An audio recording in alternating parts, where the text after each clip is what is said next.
Hello বন্ধুরা, এই যে এত খাবার আয়োজন কি জন্য নিশ্চয়ই প্রশ্ন করবে। তো 21শে নভেম্বর আমাদের বিবাহবার্ষিকী ছিল।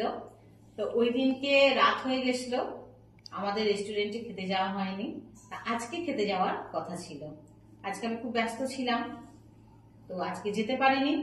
ছেলে গিয়ে এত খাবার নিয়ে এসেছে, তো এইগুলো এখন খাওয়া হবে।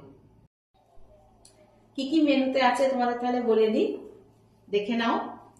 Fish kabiraji, chicken reshmi kabab, fish fry, normal salad, mayonnaise onion, পুদিনার চাটনি, আর এখানে আছে টমেটো সস আর rice sauce. Egg chicken fried rice, butter naan, chicken reshmi butter masala, handi mutton, Kashmiri আলুর দম, পনির মটর। আইটেমগুলো কেমন হয়েছে অবশ্যই জানাবেন।